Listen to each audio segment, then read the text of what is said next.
그날 아침 밥상은 차려져 있었습니다. 국도 있었고, 김도 있었고, 따뜻한 밥 냄새도 있었습니다. 그런데 이상하게도 숟가락만 없었습니다. 정확히 말하면 숟가락은 있었지만 아무도 들지 않았습니다. 며느리는 밥그릇을 앞에 두고도 한 숟갈을 뜨지 못했습니다. 시어머니는 더 그랬습니다. 그 사람은 국을 보지도 않았고 밥을 만지지도 않았습니다. 그저 밥상 맞은편을 바라본 채 조용히 숨만 쉬고 있었습니다. 그리고 그 순간 며느리는 깨달았습니다. 어제 자신이 뒤엎은 건 김장독이 아니라 이 집에서 겨우 유지되던 평형이었다는 걸요. 하지만 며느리는 아직 몰랐습니다.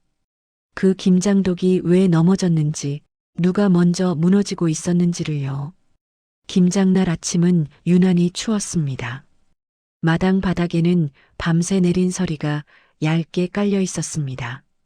며느리는 두툼한 장갑을 끼고도 손이 시렸습니다. 시어머니는 말없이 항아리 곁에 서 있었습니다. 김장독은 생각보다 컸고 오래돼 보였습니다. 며느리는 그 항아리가 늘 불편했습니다. 마당 한가운데 버티고 서 있는 모습이 이 집의 질서처럼 느껴졌기 때문입니다.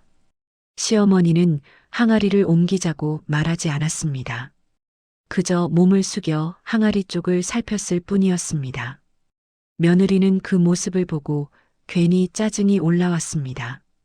왜 항상 말없이 결정하느냐고, 왜 늘 며느리인 자신은 따라가기만 해야 하느냐고 속으로 쌓아두었던 말들이 손끝까지 차올랐습니다. 그리고 그 순간 며느리는 항아리를 밀었습니다. 힘을 준 것도 아니었고 넘어뜨리겠다고 마음먹은 것도 아니었습니다. 하지만 김장독은 중심을 잃고 둔탁한 소리를 내며 옆으로 쓰러졌습니다. 김치 국물이 마당으로 퍼졌고 배추잎이 흙 위에 흩어졌습니다. 며느리는 숨을 크게 들이켰습니다. 뒤돌릴 수 없는 소리가 이미 울려 퍼진 뒤였습니다. 왜 아무 말도 안 하세요? 며느리는 결국 소리를 냈습니다. 항아리가 깨진 것보다 시어머니의 표정이 더 견딜 수 없었기 때문입니다. 시어머니는 놀라지도 화를 내지도 않았습니다.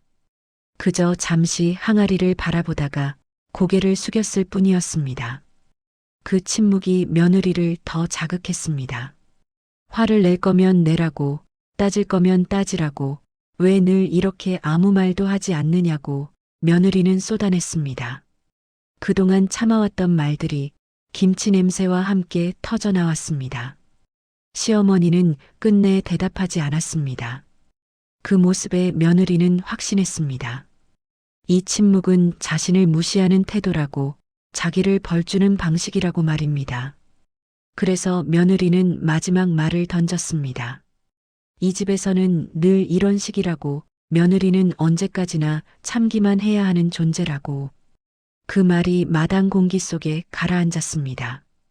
그날 이후 집은 이상할 정도로 조용해졌습니다. 시어머니는 김장 이야기를 꺼내지 않았습니다. 항아리 이야기도, 깨진 김치 이야기도 하지 않았습니다. 며느리는 그 침묵이 계속 신경 쓰였습니다.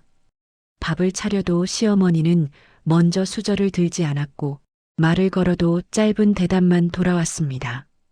며느리는 그 태도가 못마땅했습니다. 차라리 크게 싸우는 편이 나았다고 생각했습니다. 아무 일도 없었다는 듯 행동하는 게 더 잔인하게 느껴졌기 때문입니다. 며느리는 속으로 되뇌었습니다. 자신은 틀리지 않았다고, 할 말은 했을 뿐이라고 말입니다. 하지만 마음 한쪽에서는 자꾸만 마당에 흩어진 김치잎이 떠올랐습니다. 며느리는 어느새 밥상을 차리는 손이 거칠어졌습니다. 그릇을 놓는 소리도 커졌고 국을 데우는 불도 필요 이상으로 세게 올렸습니다. 마치 소리로라도 이 집의 침묵을 깨고 싶었던 것처럼요. 시어머니는 그런 며느리를 봐도 아무 말이 없었습니다. 대신 밥상 앞에 앉으면 가장 먼저 물을 한 모금 마셨습니다. 그리고 천천히 숨을 고른 뒤에야 젓가락을 들었습니다. 그 모습이 며느리를 더 초조하게 만들었습니다. 며느리는 자꾸만 자신이 나쁜 사람이 된 것 같았습니다. 아니, 시어머니가 자신을 그렇게 만드는 것 같았습니다. 말 한마디 안 하면서 사람을 죄인처럼 서 있게 하는 방식. 며느리는 그게 가장 싫었습니다. 그날 저녁 아들이 늦게 들어왔습니다. 아들은 마당을 한번 훑어보고 부엌 쪽을 한번 보고 그리고 아무 말도 하지 않았습니다. 그 조심스러움이 며느리를 더 화나게 했습니다. 당신도 봤지. 며느리가 먼저 입을 열었습니다. 엄마가 날 어떻게 보는지. 아들은 대답을 망설였습니다. 며느리는 그 망설임을 배신으로 느꼈습니다. 나는 며느리라서 늘 참았어. 근데 이번엔 나도 사람이라고. 아들은 작은 목소리로 말했습니다. 그만하자. 엄마도 힘들어. 그 말이 며느리를 멈춰 세웠습니다. 힘들다. 시어머니가 힘들다는 말. 며느리는 마음속에서 비웃었습니다. 힘든 건 자기라고. 그러나 동시에 자기 안에서 아주 작은 의문이 생겼습니다. 엄마가 뭐가 힘들지? 그 의문이 자라기 시작한 건 다음 날 아침이었습니다. 다음 날 며느리는 새벽에 깼습니다. 이상하게도 잠이 오지 않았습니다. 어젯밤 아들의 말이 계속 귀에 남아 있었기 때문입니다. 며느리는 조용히 커튼을 걷었습니다. 마당이 보였습니다. 아직 해가 완전히 뜨지 않았고 차가운 기운이 마당 위에 눌러앉아 있었습니다. 그런데 마당 시어머니가 서 있었습니다. 시어머니는 혼자 장갑을 끼고 깨진 김장독 주변을 정리하고 있었습니다. 흩어진 배추잎을 한 장 한 장 주워 담고 바닥에 스며든 국물을 대야로 퍼내고 깨진 항아리 조각을 조심스럽게 모으고 있었습니다. 며느리는 순간 숨이 막혔습니다. 왜 저걸 혼자 해? 시어머니는 며느리가 보는 줄도 모르고 허리를 여러 번 굽혔습니다. 그때마다 어깨가 아주 조금씩 떨렸습니다. 며느리는 그 장면을 보고도 처음엔 마음이 풀리지 않았습니다. 오히려 더 화가 났습니다. 왜 저렇게까지 해? 나를 더 나쁜 사람으로 만들려고? 그런데 바로 그때 시어머니의 손이 멈췄습니다. 시어머니는 항아리 조각을 들고 있다가 갑자기 손목을 움켜쥐었습니다. 그리고 아주 잠깐 고개를 숙인 채 그대로 서 있었습니다. 며느리는 무의식적으로 현관으로 나가려 했습니다. 그런데 발이 떨어지지 않았습니다. 나가면 자기가 잘못한 걸 인정하는 것 같아서요. 그 짧은 망설임 사이 시어머니는 다시 움직였습니다. 아무 일도 없었다는 듯 자신의 몸을 몰아붙이며 정리를 계속했습니다. 그때 며느리는 처음으로 느꼈습니다.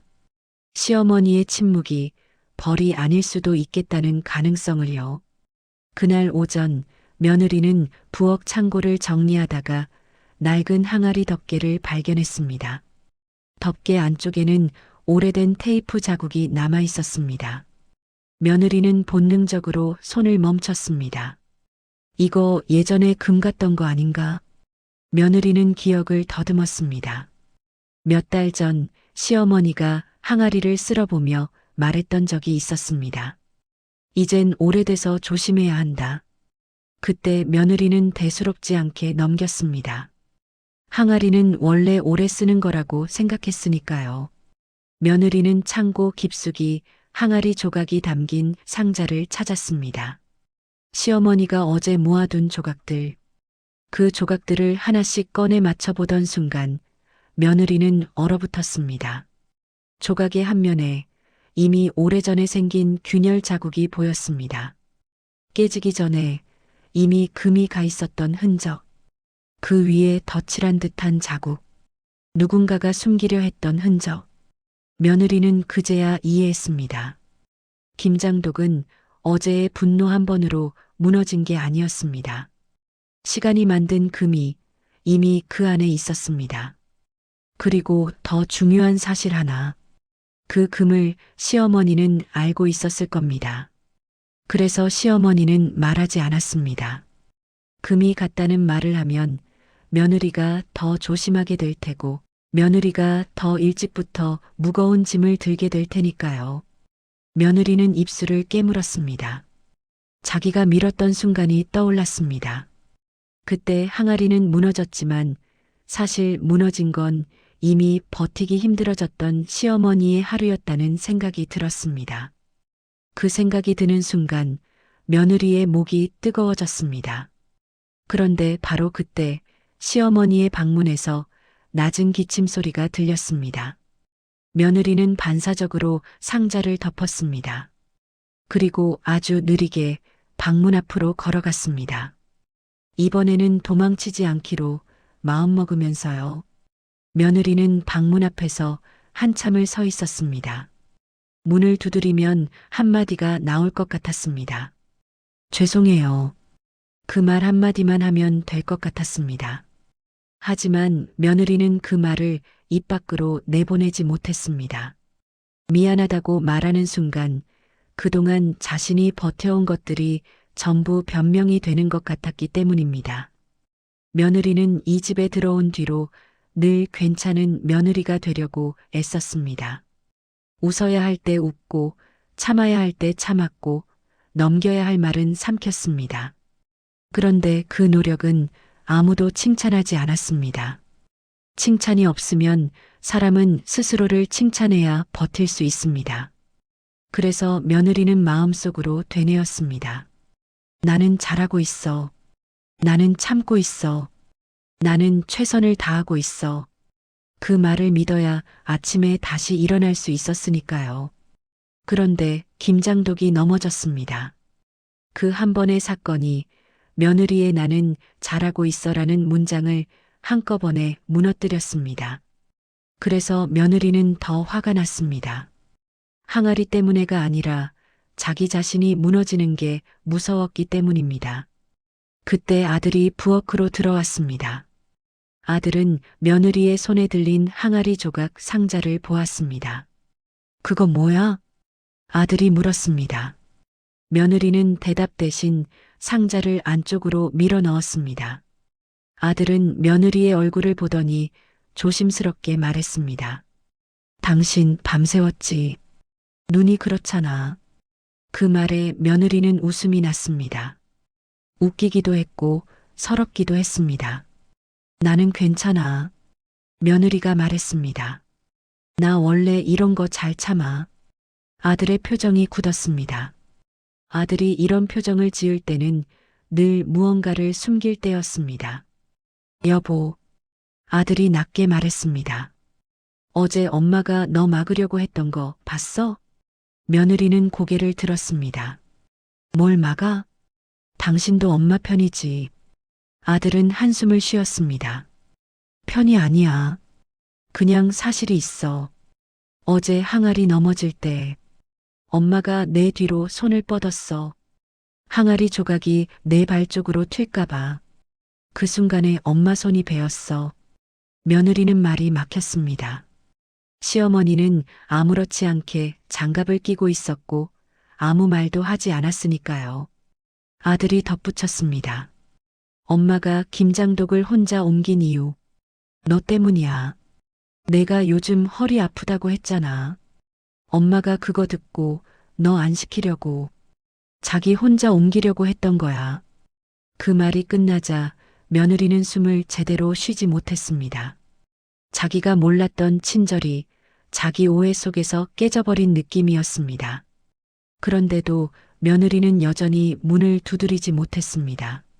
미안하다는 말이 이제 와서 너무 늦은 것 같아서요. 그때 방 안에서 아주 낮은 목소리가 들렸습니다. 그만들 해라. 시어머니의 목소리였습니다. 그 목소리는 화내는 소리도 아니었고 부드러운 소리도 아니었습니다. 그저 더 이상 누군가가 다치지 않게 하려는 소리였습니다. 며느리는 조심스럽게 문을 두드렸습니다. 손끝이 떨렸습니다. 어머니, 며느리가 불렀습니다. 저 잠깐만요. 잠시 뒤 문이 아주 조금 열렸습니다. 시어머니의 손이 보였습니다. 붕대를 감은 손이었습니다. 붕대 끝에는 마른 피가 아주 조금 묻어 있었습니다. 며느리는 그 붕대를 보는 순간 미안하다는 말이 목까지 올라왔습니다. 하지만 시어머니가 먼저 말했습니다. 항아리, 내가 그런 거 아니다. 그건 원래 금이 같다. 며느리는 눈을 크게 떴습니다. 시어머니는 처음부터 알고 있었습니다. 그런데도 왜 말하지 않았을까? 며느리가 겨우 묻자 시어머니는 시선을 피한 채 말했습니다. 말하면 내가 더 조심한다. 조심하면 내가 더 힘들어진다. 그 한 문장이 며느리의 속을 조용히 찢었습니다. 시어머니는 문을 더 열지 않았습니다. 대신 아주 낮게 덧붙였습니다. 김치는 다시 하면 된다. 사람은 다시 세우는 게 더 오래 걸린다. 그리고 문이 천천히 닫혔습니다. 며느리는 문 앞에 서서 자기 손바닥을 바라봤습니다. 항아리를 밀었던 손, 화를 뱉었던 입.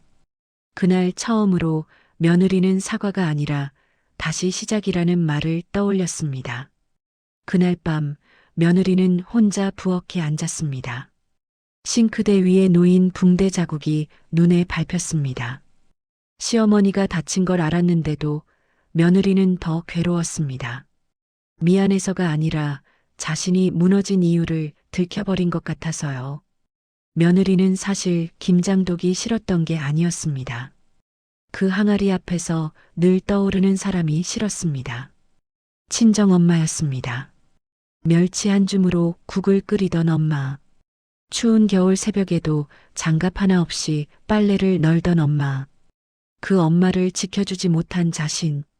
그리고 결혼하면 편해질 거야라는 말을 믿었던 자신. 며느리는 결혼하고 나서도 편해지지 않았습니다. 집은 달라졌는데 버텨야 하는 사람만 바뀌었기 때문입니다. 시어머니가 김장을 하면 며느리는 또 내가 참아야 하는 계절이 왔다고 느꼈습니다. 그래서 김장독은 항아리가 아니라 며느리의 지난 시간처럼 보였습니다. 그날 항아리를 민 건 시어머니에게 한 게 아니라 자신에게 한 것이었습니다. 나도 이제는 더 이상 못 참아라고. 그런데 시어머니는 그 분노를 받아내면서도 며느리를 벌주지 않았습니다. 지켜주려고 손을 내밀고 손이 베이고도 아무 말도 하지 않았습니다. 그 사실이 며느리를 더 무너뜨렸습니다. 세상에서 가장 무서운 건 화가 아니라 내가 틀렸을지도 모른다는 순간이니까요. 며느리는 조용히 휴대폰을 켰습니다. 친정에 전화를 걸까 하다가 손을 내렸습니다. 엄마에게도 시어머니에게도 자신에게도 말하지 못한 게 너무 많았습니다. 그때 거실에서 아들의 목소리가 들렸습니다. 여보, 우리 내일 김치 다시 담글까? 그 말이 며느리의 등을 밀었습니다. 도망치지 말자. 이번엔 내가 먼저 손을 내밀자. 그날 새벽 며느리는 냉장고 문을 열었다 닫았다를 반복했습니다. 안에는 김장 재료가 반쯤 남아 있었고 그 냄새가 가슴을 콕콕 찔렀습니다. 며느리는 문득 결혼 초에 시어머니가 해주던 말이 떠올랐습니다. 힘들면 말해라. 그때 며느리는 웃으며 대답했습니다. 저는 괜찮아요. 괜찮다는 말은 며느리의 무기였습니다. 괜찮다고 말하면 누구도 더 묻지 않으니까요.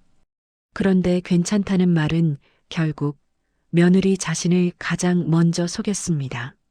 며느리는 컵라면 물을 붓다가 갑자기 손을 멈췄습니다. 자신이 왜 이렇게까지 버티고 있었는지 처음으로 정확히 떠올랐기 때문입니다. 며느리는 인정받고 싶었습니다. 며느리라는 이름이 아니라 한 사람으로. 그런데 이 집에서는 인정이 늘 늦었습니다. 말 대신 밥이 먼저였고, 칭찬 대신 일손이 먼저였고, 마음 대신 예절이 먼저였습니다. 그래서 며느리는 늘 한 박자 늦게 숨을 쉬었습니다. 그 답답함이 쌓여 결국 김장독 앞에서 터져 나온 겁니다. 며느리는 눈을 감고 스스로에게 말했습니다. 이번엔 내가 내 마음을 먼저 인정하자. 다음 날 아침 며느리는 새 장갑을 사왔습니다. 그리고 김치 양념 재료를 다시 꺼냈습니다. 시어머니는 방문을 열지 않았습니다. 멈칫하던 며느리는 마당으로 나가 깨진 항아리 조각을 다시 모았습니다. 그때 항아리 밑에 얇은 천 조각이 끼어 있는 걸 발견했습니다. 며느리는 조심히 천을 빼냈습니다. 그 안에는 오래된 종이 한 장이 접혀 있었습니다. 종이는 습기에 젖어 가장자리가 울어 있었지만 글씨는 읽을 수 있었습니다. 김장 비용 정산표. 거기에는 재료값이 하나하나 적혀 있었고 맨 아래에 작은 글씨가 있었습니다. 며느리 병원비, 허리 물리치료, 약가. 며느리는 숨이 멎었습니다. 자신은 허리가 아프다고 툭 던지듯 말했을 뿐이었습니다. 그런데 시어머니는 그 말을 기억하고 몰래 비용을 모아두고 있었습니다. 그리고 정산표 옆에 또 하나의 종이가 있었습니다. 은행 이체 영수증. 받는 사람은 친정엄마 이름이었습니다. 날짜는 김장 전날. 금액은 크지 않았지만 며느리에게는 너무 큰 돈처럼 느껴졌습니다. 며느리는 손이 떨려 종이를 떨어뜨릴 뻔했습니다. 왜 우리 엄마한테? 그 순간 시어머니가 아무 말도 하지 않았던 이유가 또 다른 모양으로 보였습니다. 시어머니는 며느리를 이기려 한 적이 없었습니다. 며느리의 배경까지 품어주려 했습니다. 며느리가 참는 사람이 되지 않도록 며느리 뒤에 있는 엄마까지 조용히 도와주려 했습니다. 며느리는 그 자리에서 무릎을 꿇었습니다. 항아리 조각보다 자신의 오해가 더 날카롭게 느껴졌습니다. 그때 뒤에서 문 여는 소리가 났습니다. 시어머니가 천천히 나왔습니다. 붕대를 감은 손으로 며느리가 들고 있는 종이를 바라봤습니다. 시어머니는 한숨처럼 말했습니다. 그거 내가 알면 화낼까봐. 며느리는 고개를 저었습니다. 아니요. 화낼 자격이 없어요. 시어머니는 며느리 쪽으로 한 걸음 다가오다 멈췄습니다. 내가 나를 미워하는 거 이해한다. 근데 미워할 땐 미워해도 된다. 다만 내가 너 자신을 미워하지 마라. 그 말이 며느리의 눈물을 터뜨렸습니다. 며느리는 종이를 들고 부엌으로 들어왔습니다. 아들은 며느리 얼굴을 보자마자 눈치를 챘습니다. 뭐 봤어? 며느리는 종이를 내밀었습니다. 아들은 한 줄 한 줄 읽더니 입술을 꽉 깨물었습니다. 엄마가 이런 걸 했어? 며느리는 고개를 끄덕였습니다. 나도 몰랐어. 아들은 한참을 서 있다가 조용히 말했습니다. 엄마는 늘 말보다 먼저 돈을 움직여. 내가 대학 등록금 걱정할 때도 그랬고, 결혼할 때도 그랬어. 그 말에 며느리는 마음이 더 무거워졌습니다. 시어머니의 사랑은 항상 들키지 않는 방식이었습니다. 그래서 며느리는 더 쉽게 오해했습니다. 아무것도 안 하는 사람이라고. 하지만 시어머니는 들키지 않으려고 더 많이 움직이는 사람이었습니다. 며느리는 종이를 다시 접어 봉투에 넣었습니다. 그리고 결심했습니다. 이제는 시어머니의 사랑을 들키게 해주기로. 그게 시어머니를 부끄럽게 만드는 게 아니라 시어머니를 쉬게 만드는 방법일지도 모르니까요. 며느리는 그날 밥상에 숟가락을 3개 놓았습니다. 그리고 국을 다시 데웠습니다. 시어머니 자리 앞에는 붕대가 닿지 않게 숟가락을 살짝 옆으로 놓았습니다. 작은 배려였지만 며느리에게는 큰 고백이었습니다. 시어머니 방문 앞에 선 며느리는 깊게 숨을 들이켰습니다. 어머니, 오늘 같이 김장해요. 문 안에서 잠시 침묵이 흘렀습니다. 그러다 아주 낮은 목소리가 들렸습니다. 내 손이 이래서. 며느리는 바로 대답했습니다. 제가 할게요. 대신 어머니는 옆에만 있어 주세요. 옆에 있는 법을 제가 배워야 해서요. 문이 조금 열렸고 시어머니가 천천히 나왔습니다. 시어머니는 며느리를 보며 한참을 아무 말도 하지 않았습니다.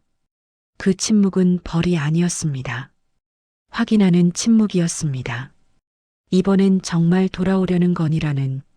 며느리는 시선을 피하지 않았습니다. 어머니, 저 어제 화낸 게 다 거짓말은 아니었어요.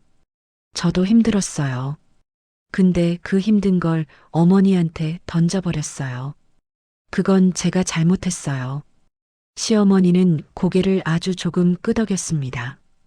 그리고 며느리의 손목을 살짝 잡았습니다. 붕대 감은 손이었지만 그 손은 따뜻했습니다. 사람이 화낼 때는 대부분 혼자라서 그런 거다. 그 한 문장이 며느리의 가슴에 박혔습니다. 아들이 부엌에서 나와 재료를 들고 섰습니다. 아들은 말없이 고무장갑을 한 켤레 더 내밀었습니다. 며느리는 그 장갑을 받아들고 조용히 웃었습니다. 김장독은 깨졌지만 오늘은 김치를 다시 담글 수 있었습니다. 그리고 그보다 더 중요한 것도 다시 담길 수 있었습니다. 말, 눈, 숨, 서로의 자리. 며느리는 김치 양념을 버무리며 일부러 시어머니에게 물었습니다. 어머니, 여기엔 새우젓을 먼저 넣어요. 아니면 마지막에 넣어요. 시어머니는 잠시 멈칫했습니다. 그리고 아주 작은 목소리로 대답했습니다. 처음에 넣으면 짜. 그 짧은 말이 이상하게 따뜻했습니다. 며느리는 고개를 끄덕이고 다시 물었습니다. 그럼 어머니는 어떻게 하셨어요? 시어머니는 한 번 더 말을 꺼냈습니다. 나는 마지막에. 말이 늘어나고 있었습니다. 그건 시어머니가 마음을 열고 있다는 신호였습니다. 그날 오후 며느리는 마당 한쪽에 작은 항아리 하나를 새로 놓았습니다. 크고 비싼 항아리가 아니었습니다. 세 사람이 감당할 수 있는 크기였습니다. 며느리는 그 앞에서 말했습니다. 이건 우리 셋이 같이 쓰는 김장독이에요. 혼자 들지 말아요. 혼자 참지 말아요. 시어머니는 아무 말 없이 항아리를 바라보다가 아주 작게 고개를 끄덕였습니다. 그날 밤 며느리는 밥상을 치우며 스스로에게 약속했습니다. 다음번에 금이 보이면 모르는 척하지 않겠다고. 다음번에 마음이 아프면 먼저 말하겠다고. 그리고 마지막으로 며느리는 시어머니에게 조용히 말했습니다. 어머니, 저 오늘부터는 같이 살게요. 같이 버티는 게 아니라 같이 사는 걸로요. 그리고 며느리는 알았습니다. 반전은 큰 비밀이 아니라 서로를 다시 보는 순간에 생긴다는 걸요. 그날 이후 이 집의 겨울은 여전히 춥겠지만 밥상 위의 숟가락은 더 이상 멈추지 않을 거라는 것도요. 조금씩이라도 말이 먼저 시작되면 마음은 따라올 테니까요. 그리고 그 시작을 오늘 며느리가 해냈습니다. 그날 밤 며느리는 쉽게 잠들지 못했습니다. 낮에 했던 말들이 계속 머릿속을 맴돌았기 때문입니다. 같이 살자는 말, 같이 하자는 말. 그 말이 너무 커서 오히려 겁이 났습니다. 지켜낼 수 있을까? 내가 다시 화내면 어쩌지? 며느리는 이불을 걷어차고 거실로 나왔습니다. 불을 켜지 않은 거실은 낮과 전혀 다른 공간처럼 느껴졌습니다. 그때 부엌 쪽에서 인기척이 들렸습니다. 시어머니가 물을 마시러 나온 것이었습니다. 두 사람은 거실 한가운데서 마주쳤습니다. 어색한 침묵이 흘렀습니다. 며느리는 도망치고 싶었지만 발이 움직이지 않았습니다. 그래서 처음으로 아무 준비 없는 말을 꺼냈습니다. 어머니, 저 무서워요. 시어머니는 물컵을 내려놓고 며느리를 바라봤습니다. 뭐가? 제가요. 또 화낼까 봐요. 또 참다가 터질까 봐요. 그 말은 사과도 아니고 변명도 아니었습니다. 그저 며느리의 현재였습니다. 시어머니는 잠시 생각하다가 말했습니다. 화내도 된다. 그 말이 며느리를 멈춰 세웠습니다. 다만 혼자서 화내지 마라. 며느리는 그 말이 왜 그렇게 아픈지 몰랐습니다. 아마도 처음으로 누군가가 자기 화를 허락해줬기 때문일 겁니다. 다음 날 아침 며느리는 시어머니의 행동을 유심히 보게 되었습니다. 시어머니는 여전히 말이 많지 않았습니다. 하지만 행동에는 작은 변화가 있었습니다. 물건을 옮길 때 며느리를 먼저 불렀습니다. 이거 같이 들자. 그 말은 짧았지만 분명한 신호였습니다. 시어머니는 평생 혼자 하던 사람처럼 보였습니다. 무거운 것도 혼자, 힘든 것도 혼자. 그래서 며느리는 물었습니다. 어머니는 왜 늘 혼자 하셨어요? 시어머니는 바로 대답하지 않았습니다. 잠시 손에 들린 걸레를 접고 나서야 말했습니다. 습관이다. 혼자 해야 마음이 편했어. 며느리는 그 말에서 슬픔을 느꼈습니다. 혼자가 편해질 만큼 얼마나 오래 혼자였을까? 시어머니는 며느리를 보며 덧붙였습니다. 근데 이제는 좀 불편해져도 될 것 같다. 그 말은 시어머니가 내놓은 용기였습니다. 혼자였던 사람이 함께 불편해지겠다는 선언이었습니다. 며느리는 고개를 끄덕였습니다. 이 집의 변화는 크지 않겠지만 분명히 시작되고 있었습니다. 며느리는 며칠 뒤 작은 김장독을 하나 더 샀습니다. 이번엔 크지도 무겁지도 않은 독이었습니다. 마당에 놓고 나서 며느리는 말했습니다. 이건 연습용이에요. 깨져도 다시 세우기 쉬운 걸로. 시어머니는 그 말을 듣고 잠시 웃었습니다. 정말 잠깐이었지만 며느리는 그 웃음을 놓치지 않았습니다. 며느리는 김치를 담그며 일부러 질문을 많이 했습니다. 사소한 질문, 이미 아는 질문. 시어머니는 처음엔 짧게 대답하다가 점점 말을 보탰습니다. 그날 김치는 이전보다 덜 짰고 덜 매웠습니다. 하지만 며느리는 그 김치가 이상하게 좋았습니다. 그날 저녁 세 사람은 함께 김치를 먹었습니다. 김장독 이야기는 하지 않았습니다. 누가 잘못했는지도 따지지 않았습니다. 대신 며느리는 속으로 생각했습니다. 관계는 독처럼 단단해야 하는 게 아니라 깨져도 다시 세울 수 있어야 하는 거구나. 그날 밤 며느리는 마당을 보며 중얼거렸습니다. 이번엔 잘하고 싶다. 그리고 그 말은 처음으로 혼잣말이 아니라 이 집을 향한 약속이 되었습니다. 며느리는 그날 밤 혼자 마당에 나왔습니다. 새로 세운 작은 김장독 앞에 서서 한참을 바라봤습니다. 깨진 독은 치워졌지만 그 자리는 아직 남아 있었습니다. 흙이 조금 더 짙고 발자국이 겹겹이 찍힌 자리였습니다. 며느리는 그 자리를 일부러 덮지 않았습니다. 없었던 일처럼 만들고 싶지 않았기 때문입니다. 사람 사이도 비슷하다는 생각이 들었습니다. 아무 일 없었던 것처럼 덮어버리면 겉은 말끔해 보이지만 그 아래에는 늘 금이 남는다는 걸요. 며느리는 그 금을 처음으로 똑바로 바라본 사람이 되었습니다. 결혼하고 나서 며느리는 늘 잘하려고 애썼습니다. 말을 아꼈고 표정을 관리했고 불편한 감정은 삼켰습니다. 그게 어른스러운 거라고 믿었습니다. 그런데 김장독 하나가 깨지고 나서야 며느리는 알게 되었습니다.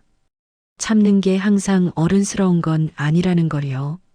시어머니는 여전히 말이 많지 않았습니다. 하지만 이제는 말이 없다는 이유만으로 마음을 단정 짓지 않게 되었습니다. 침묵이란 때로는 사랑을 숨기는 방식이기도 하고 상대를 지치게 하지 않으려는 서투른 배려일 수도 있다는 걸 배웠기 때문입니다. 며느리는 스스로에게 물었습니다. 그날 내가 화를 낸 건 잘못이었을까? 답은 단순하지 않았습니다. 화 자체는 잘못이 아니었습니다. 문제는 그 화를 혼자서 키웠다는 것이었습니다. 말하지 않고 기대만 쌓아두고 이해받지 못했다고 믿으며 마음속에서 키운 분노였습니다. 그날 김장독은 시어머니와 며느리 사이에서 누가 옳은지를 가려주지 않았습니다. 대신 서로가 얼마나 외로웠는지를 드러내 보였을 뿐이었습니다. 각자의 자리에서 각자의 방식으로 버티고 있었다는 사실을요. 며느리는 그제야 알았습니다. 관계란 잘 맞아서 유지되는 게 아니라 어긋날 때 어떻게 돌아오는지가 더 중요하다는 걸요. 깨지지 않는 독은 없고 흔들리지 않는 마음도 없다는 걸요. 며느리는 마당에서 돌아와 부엌 불을 켰습니다. 그리고 내일 먹을 국을 미리 끓였습니다. 누가 시키지도 않았고 누구에게 보여주기 위한 것도 아니었습니다. 그저 함께 살아간다는 게 이런 작은 준비에서 시작된다는 걸 이제는 알 것 같았기 때문입니다. 그날 이후 이 집에서는 약속이 하나 생겼습니다. 화가 나면 말하기, 힘들면 숨기지 않기, 그리고 무엇보다 혼자서 독을 들지 않기. 김장독은 다시 세울 수 있습니다. 김치도 다시 담글 수 있습니다. 하지만 마음의 감금은 모른 척하면 더 깊어집니다. 그래서 이 집은 깨진 독을 기억하기로 했습니다. 부끄러운 실수로가 아니라 다시 배운 계절로요. 며느리는 마지막으로 작은 김장독 위에 손을 얹고 속으로 이렇게 말했습니다. 이번 겨울은 조금 서툴러도 괜찮다. 대신 혼자 버티지 말자. 그게 이 집이 김장독 하나로 배운 가장 큰 교훈이었으니까요. 깨진 건 김장독이었지만 다시 세운 건 서로의 마음이었습니다. 김장독은 다시 세웠지만 이 집의 이야기는 아직 끝나지 않았습니다.